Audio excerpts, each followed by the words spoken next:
মানিকগঞ্জে পদ্মার শাখা নদীর ইছামতিতে প্রায় 1 মাস ধরে আতঙ্ক সৃষ্টি করা কুমিরটি অবশেষে ধরা পড়েছে স্থানীয়দের তৈরি করা ফাঁদে।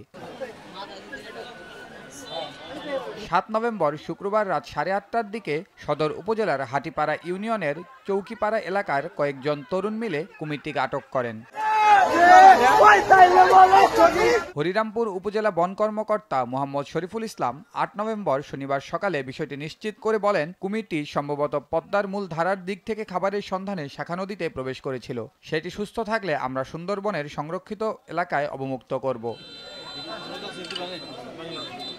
প্রায় 1 মাস ধরে কুমিরটি হরিরামপুর ও সদর উপজেলার বিভিন্ন স্থানে দেখা যাচ্ছিল।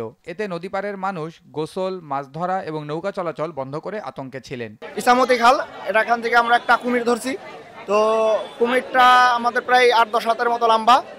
তো এই কুমিরটা আমাদের এখানে 8-10 দিন যাবত ছিল।